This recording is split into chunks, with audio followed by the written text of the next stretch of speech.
CV5 intersection of sets. Intersection of sets एक बहुत ही इंपॉर्टेंट कॉन्सेप्ट है and it consist of all those elements which belong to both A and B.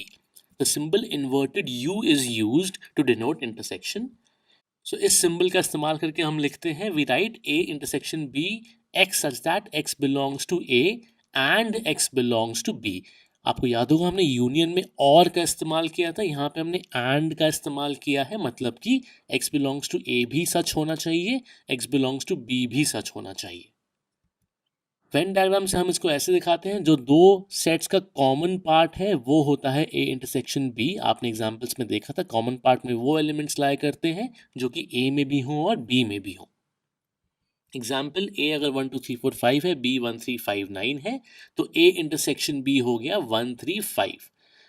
इसको Venn diagram से देखते हैं, ये रहा A सेट, ये रहा B, तो A इंटरसेक्शन B को हम ऐसे दिखाते हैं, दोनों सर्कल्स का जो इंटरसेक्टिंग पार्ट है वहाँ पे हम कॉमन एलिमेंट्स डालते हैं। लेफ्ट साइड में A के यूनिक एलिमेंट्स हैं जो कि सिर्फ A में है, राइट साइड में B के यूनिक एलिमेंट्स हैं जो कि सिर्फ B में है। It is evident from definition that A intersection B is a subset of A and A intersection B is a subset of B. इसको एग्जाम्पल से देखते हैं। Let A be 1 3 5 and B be 1 2 4, then A intersection B हो जाएगा element 1 which is a subset of 1 3 5, जिससे हम कह सकते हैं A intersection B is a subset of A. Similarly 1 is a subset of 1 2 4, जिससे हम बोल सकते हैं कि A intersection B is a subset of B. If A and B are two sets, then A intersection B equal to A if A is a proper subset of B. Proper subset of A है तो फिर B हो जाएगा। यहाँ पे हम common elements देख रहे हैं, तो जो सेट छोटा होगा इस केस में, प्रॉपर सबसेट वाले केस में, वो बन जाएगा हमारा intersection.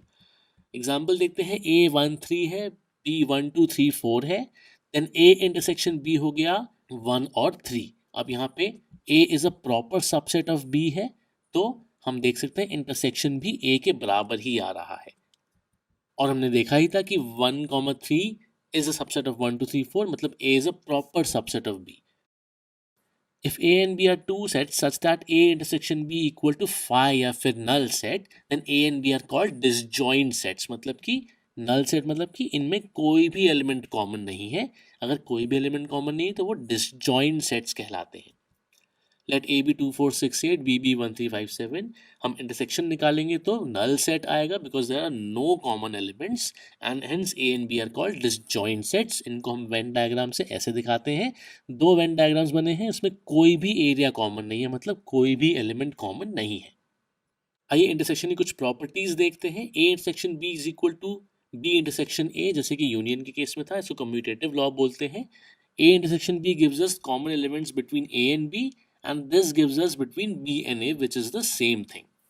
A intersection B whole intersection C equal to A intersection whole B intersection C. इसका मतलब है associative law, जैसे यूनियन वाले केस में था। इसको एग्जाम्पल से समझ लेते हैं एक बार। Let A equal to 1 2 3, B equal to 1 3 6 and C be 1 2 3 4 5. Then A intersection B आता है element 1 and 3. अब इसका इंटरसेक्शन C से निकालते हैं तो आता है 1 और 3। ये हो गई इक्वेशन 1।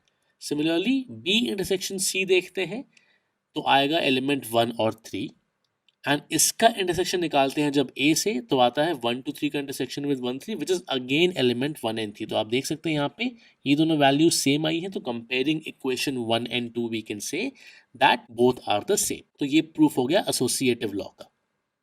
तीसरा A इंटरसेक्शन फाई, मतलब कि A का इंटरसेक्शन नल सेट से। आपको याद होगा फाई मतलब नल सेट, मतलब कि जीरो एलिमेंट्स, नो एलिमेंट्स, खाली set.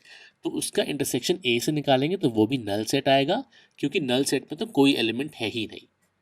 Similarly A intersection universal set equal to A, universal set यहाँ बड़ा सेट है, A is a proper subset of universal set, hence छोटा set will be my answer, hence A intersection universal set equal to set A। इसको बोलते हैं law of phi and law of U. चौथा A intersection A equal to A, A के common elements A से ही कौन कौन से हैं? A के सारे elements, hence A intersection A equal to A। This is called the idempotent law.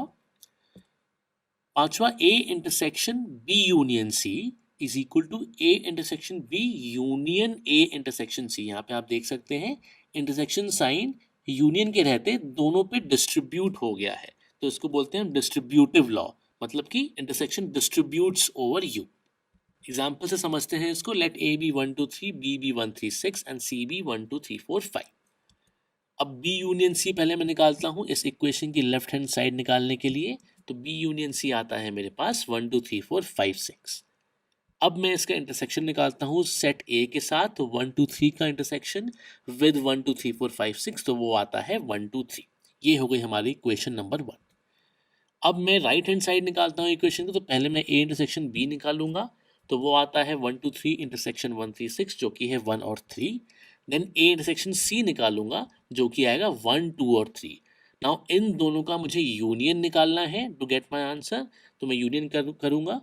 तो वो आता है अगेन 1 2 3। तो ये हो गई इक्वेशन 2। अब इक्वेशन 1 और 2 को हम कंपेयर करके बोल सकते हैं कि दोनों साइड सेम है, and hence we have proven the distributive law.